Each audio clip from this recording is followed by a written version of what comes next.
ما أريد من هذا الشعب إلا أن يزيد في الحمد والشكر إلى الله عز وجل، ويزيد من محبة الوطن، ويزيد من العمل ومضاعفة العمل لما يسعى فيه من خير له وللدولة والأهل. هذا اللي أنا أدوره من الشعب، وربنا إن شاء الله يوفقنا جميعا على ما يحب ويرضى.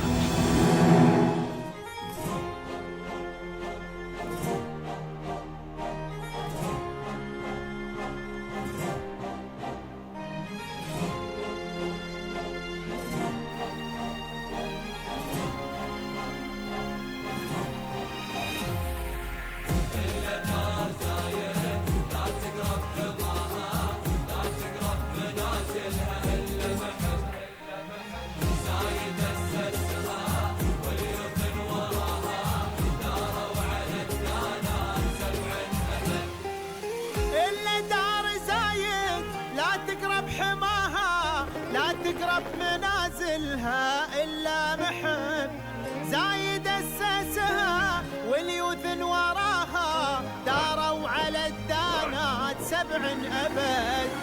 إلا دار زايد لا تقرب حماها لا تقرب منازلها إلا محب زايد أسسها واليوث وراها داروا على الدانات 7 أبد. نحنا شعوب لها نفدى ثراها نبذل الغالي لها دوم ونهب. نحنا شعوب لها نفدى ثراها نبذل الغالي لها دوم ونهب. إلا دار زايد تاريخ لا تقرب حماها لا تقرب منازلها إلا محب زايد أسسها واليوث وراها داروا على الدانات 7 أبد.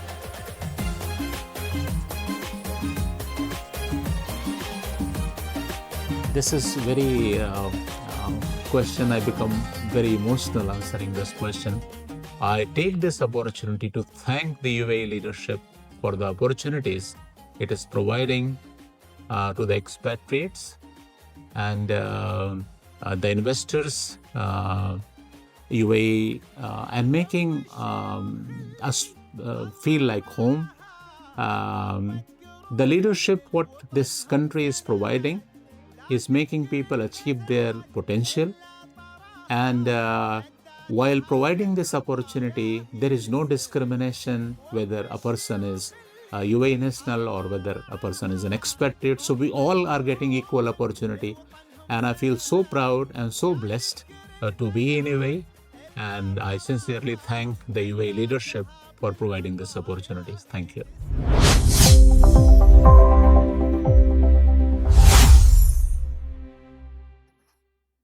Hello everyone, and welcome back to a new episode of Peers of Union, the program that highlights the success story at the heart of the UAE. The world is changing faster than ever, and there is always a question the ambitious young person is asking every day. The question is, how do I prepare for a world that doesn't exist yet? And today we sit with someone who has spent over 2 decades answering exactly that question. Let's welcome with me the chairman of SBS Swiss Business School for RAK Campus, the UAE branch of one of Switzerland's most prestigious business schools. Let's welcome Dr. Hemant Kumar. Dr. Hemant, welcome to Peers of Union. Thank you, Alan TV, for having me in this interview. I'm very excited and glad to be here. It's our pleasure having you with us today. And if we could please start, if you could tell me more about your personal, your professional journey. Well, I was born in India, and in the family, education was something given due importance. And most of the influence on me to have educational career came basically from my uncle, who was working for University of Mumbai. And after completion of my bachelor's, master's, and doctoral degree from Bombay University. What is your educational field? Well, my education has all been in business management and finance. So you always had a Always. Well, yeah. Yeah. Sometimes you are destined to study certain areas. You could become a doctor, engineer, or some people just study business like me. Yeah. Yeah. But influence was due to my uncle because he was a business teacher and he brought me into business education. And what made you become a chairman? Well, I never dreamt of. I came in this country 31 years ago, precisely. And for first 14 and a half years of my life, I was a teacher. I was teaching accounting, finance, general business management courses to many institutions of higher learning here. And then I understood the importance of education and basically the market gap because I was here for quite some time now. When I came here, most of the expatriate parents, they would be sending their children back home or to US, UK, Canada. But then Dubai government took the initiative of establishing the international branch campuses of foreign institutions. Dubai Knowledge Village was born, right? And the Ras Al Khaimah as an emirate also followed the same pursuit. And then I also decided to, a brief stint of entrepreneurship myself, and I wanted to start some business since I was in education. So education business was the natural progression. I started ATMS, Al Tariqa Management Studies, and rest is the history. So you have literally spent like almost 2 decades in education. More than 3 decades to be precise. Okay. So what do you think that the vision that has shaped you over the most? Well, education is the backbone of any society. It is going to shape the career of a nation. Today, in last 3 decades, I have seen that UAE has becoming number one in every aspect, every field, right? And in last 2 to 3 decades, I have seen that UAE is also investing a lot in higher education, inviting credible foreign institutions to come and operate here. They understand the importance of education, and this is going to be means of empowerment to people, right? Means of transformation, and the educated masses would provide necessary skills needed for the development of the economy. So I believe that education has to be given due importance, and I'm fortunate that the leaders of the country have given due importance to this sector. And I'm sure tomorrow UAE would become a place where expatriate students would come here. They may not go to UK, US, Canada, Australia, but UAE would become destination for higher education. Yes. And tell me more about yourself. Like, what is the key milestones in your life, in your career? As I said, I have been a teacher all my life. So the first 3 years of my life, I worked with Bombay University. Before moving to UAE, I worked in corporates as well. But then I came here, but then teaching was something which was waiting for me.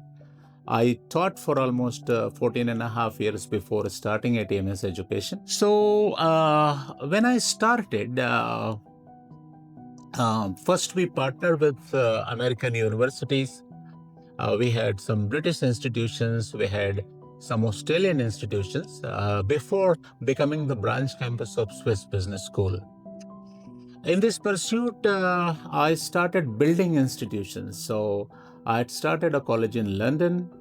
I owned Chiefly Business School, an Australian accredited higher education provider. When I took over, it was a 26-year-old institution with 17,000 graduates in Australia. So before offering Swiss Business School program, we were offering Chiefly Business School's Masters in Management, a Masters in MBA program, Business Administration, and Masters in Project Management program. So I owned Chiefly Business School for 4.5 years before selling it to Torrance University.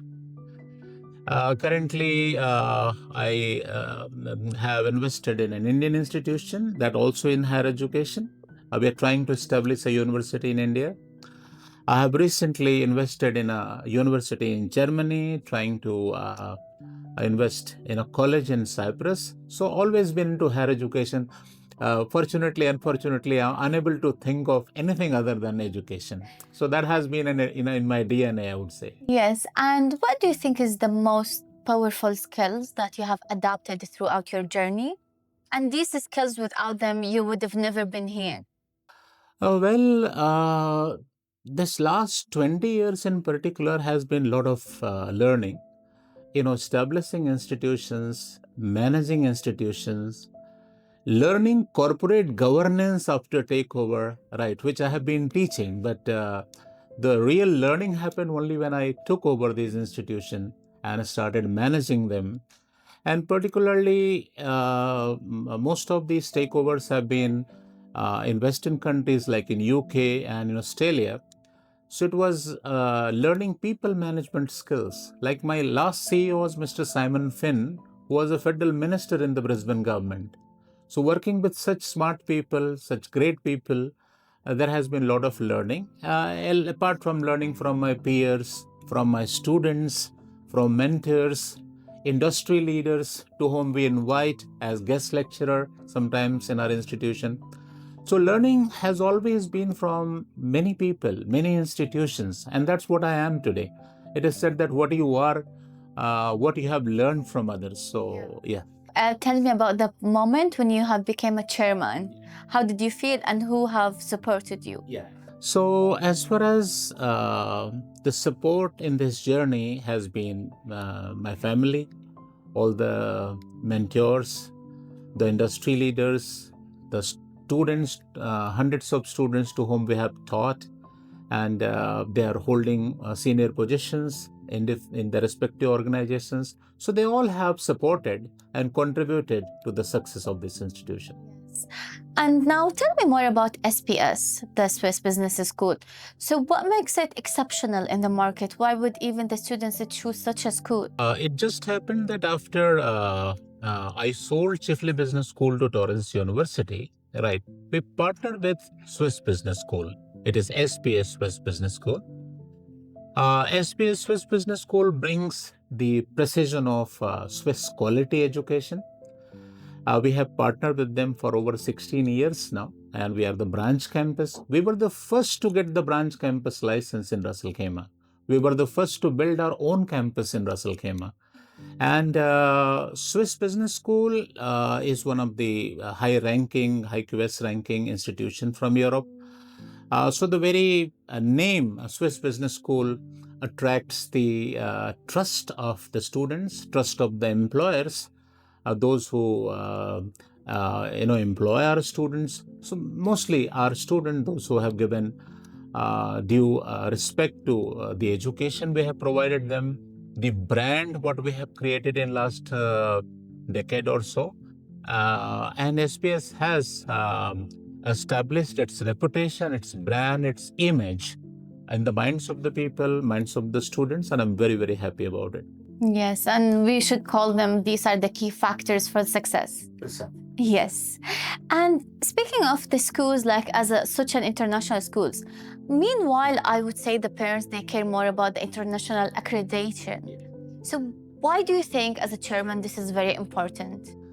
See, accreditation as a word is very, very important for an higher education institution.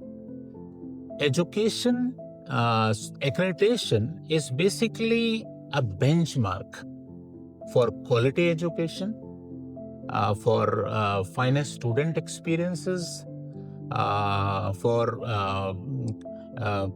high quality assessment, and producing high quality skilled professionals, those who could go out and take up the challenges in the industry and in the economy so that they contribute well, taking the challenges which are coming up these days in the form of artificial intelligence, digital transformation, and particularly geopolitical challenges which are coming up and bringing new challenges to the people in the job market. So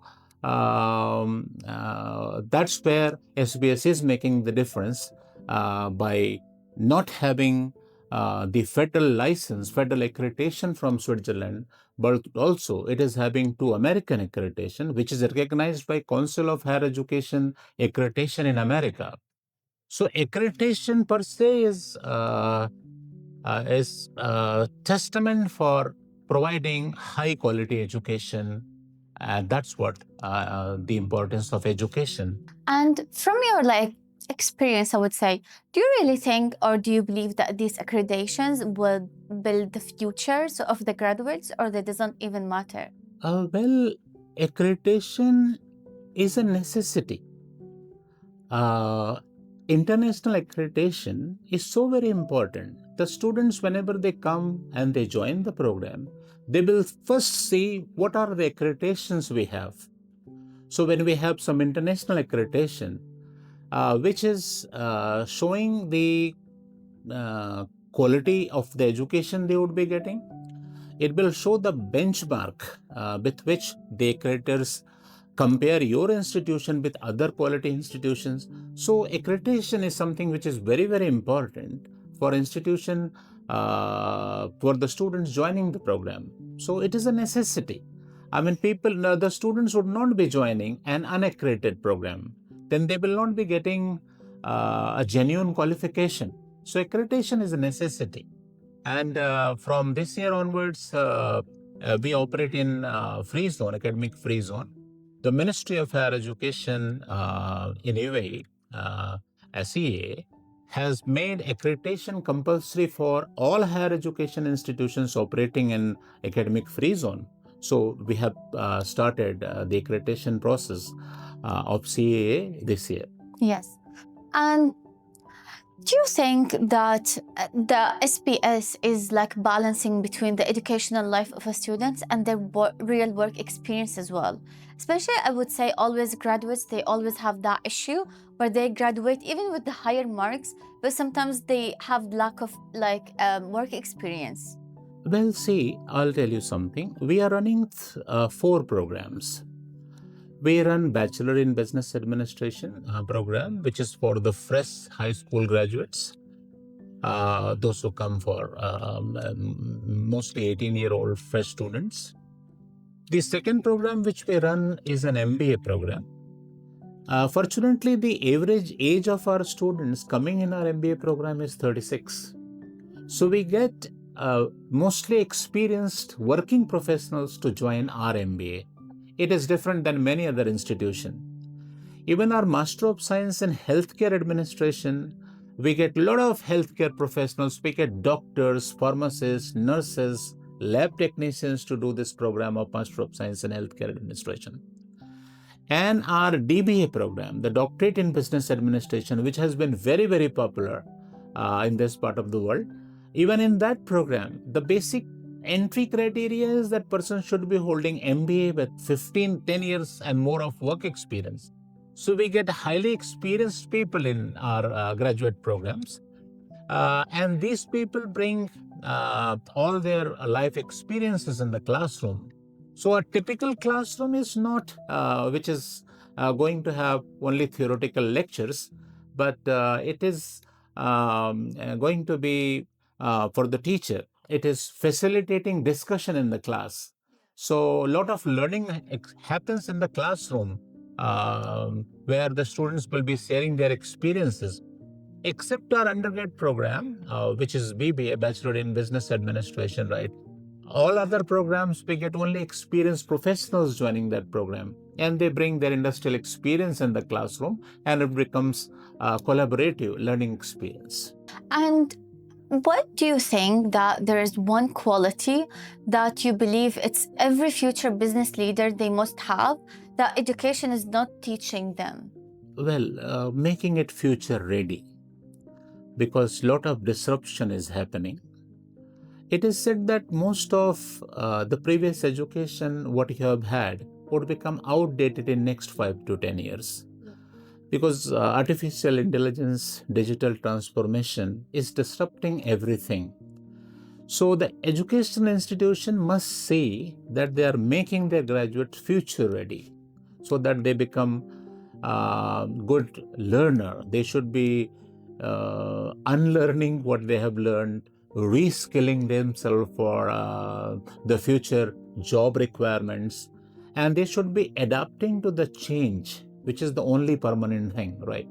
So the future is going to be very, very challenging. That's what they say, that the future, a basic graduate in business might find himself unemployable unless he has developed certain skills in data science, in digital transformation, using artificial intelligence in performing most of his work responsibilities. So whether it is institution, they should be adapting to this change and bring all these changes in the curriculum so that the students, when they graduate, they will become employable and they are skilled for the future job requirements. And from your perspective, how do you think that innovation is affecting the education right now? Education is not affecting, it is rather complementing education.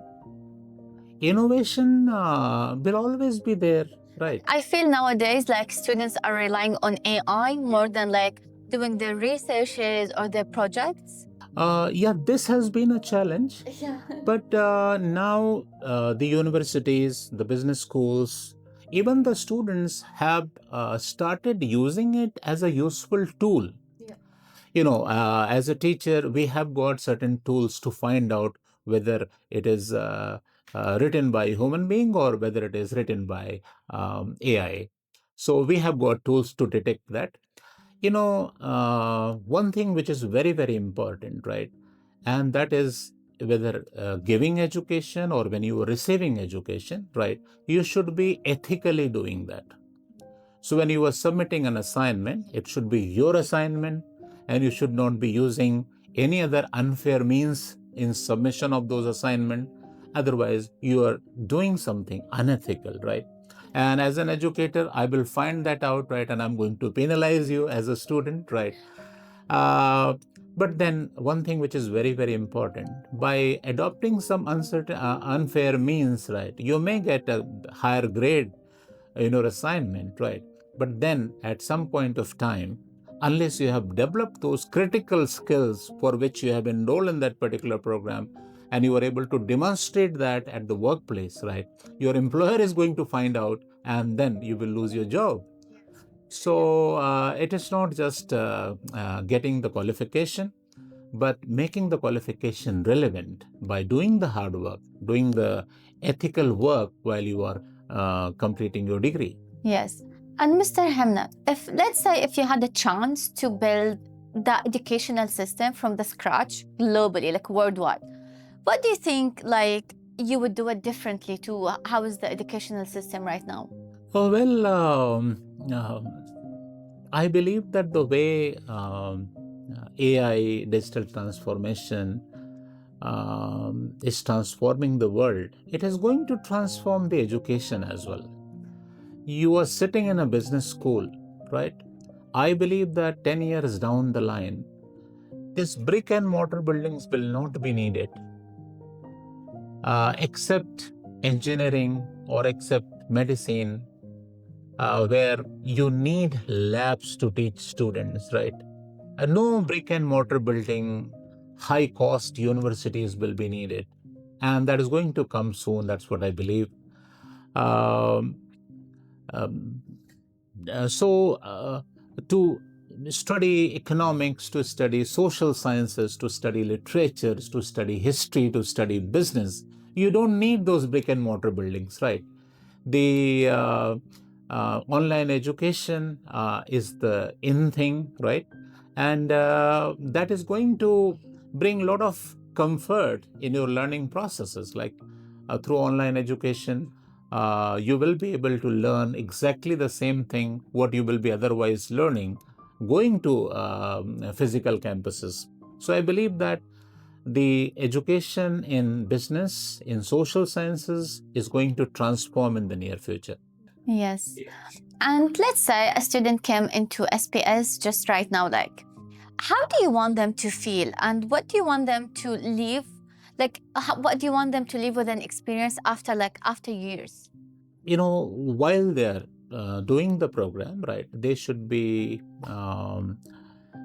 developing certain key skill sets, what they will be needing when they go to the workplace, right? And these skills are skills of doing the research, doing original research, creative writing, problem solving, learning new tools and techniques, because old techniques will become outdated, right? And you will not be given that kind of time in the near future job places.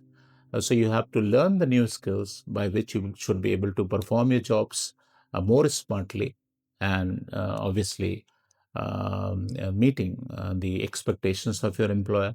So the future is going to change. It has been ever changing. And even after you complete your education, you should be continuously doing what you call upskilling yourself.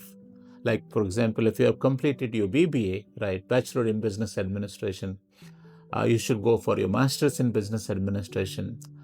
And if time and resources allows you, you should go for your doctoral degree, where you learn the critical research skills.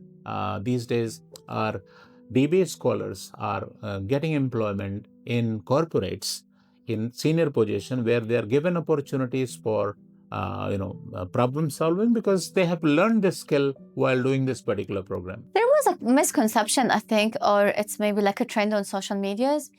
Generational now, they think the experience is more important than education. What do you have anything to reply back? Well, a proper formal education, experience is good, right? But with experience, you might not have standard knowledge, right? You have to have proper education, whereby all your thought process will be channelized systematically. And that's what the importance of education is. Otherwise, why would somebody go for a degree for 4 years? It's a waste of time if it was not useful. Yeah, it is. So when you go for the degree, whether it is bachelor's degree or master's degree, right? If I give an example, this has been our USP whilst selling this particular program. See, at times we meet students with 10 years of experience, right, working as a manager. And they say that, why should I do my MBA? But as an educator, I can tell you something. If I talk to a person for 15 minutes, I could say whether that person is holding his MBA or not.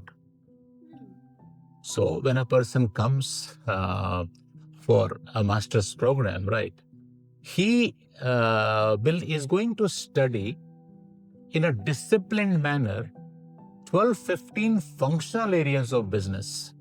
I say that if there is a problem, there will be a solution.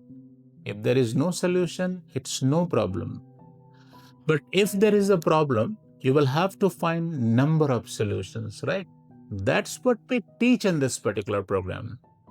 When a student is exposed to, in our MBA program, there are 12 modules, 12 functional areas of business, then you start looking at the business problem from 12 different perspectives, because they say that even the truth has got 7 dimensions.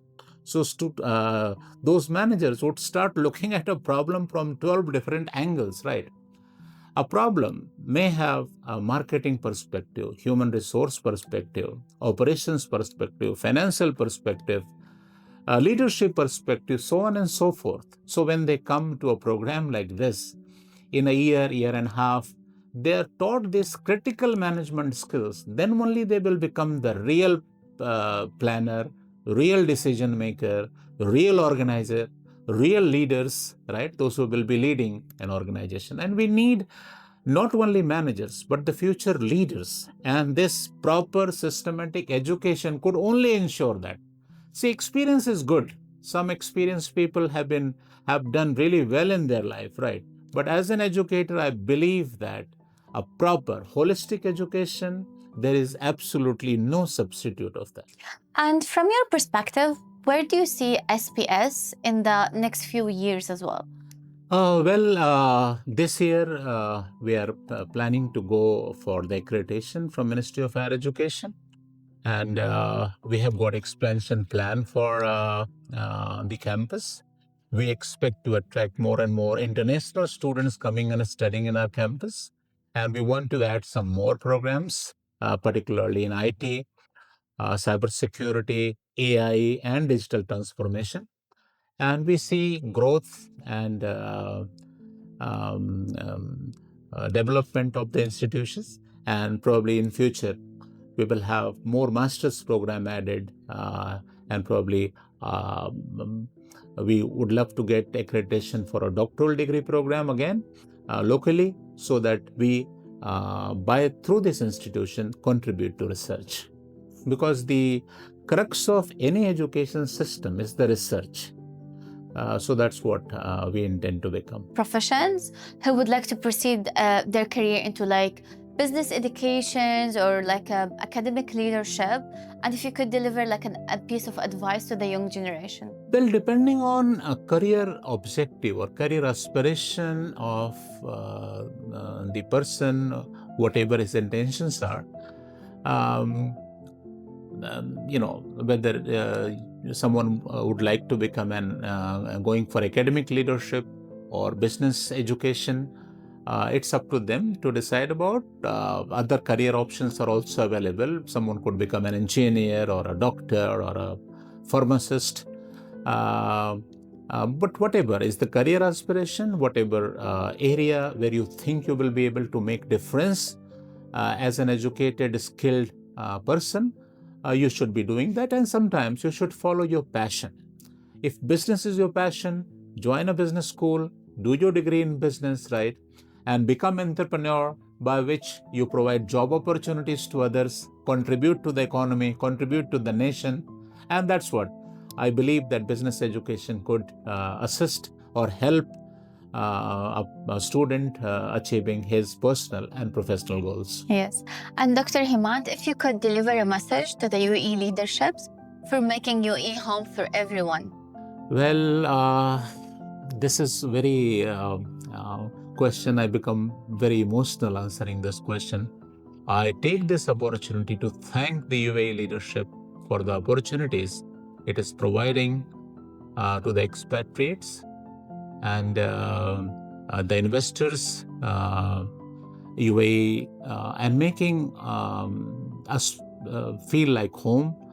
The leadership what this country is providing is making people achieve their potential, and while providing this opportunity, there is no discrimination whether a person is a UAE national or whether a person is an expatriate. So we all are getting equal opportunity, and I feel so proud and so blessed to be in UAE, and I sincerely thank the UAE leadership for providing these opportunities. Thank you. Dr. Hemant, thank you so much for such a wonderful advice.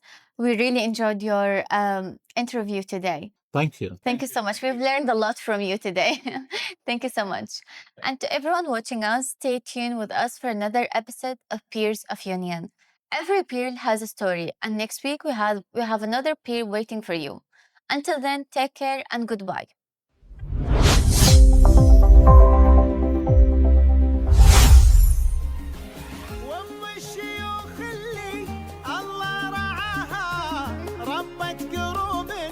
وطنهم سند لا تذكر الفزعات إلا طراها مداتها بالعطايا هي تسد وام الشيوخ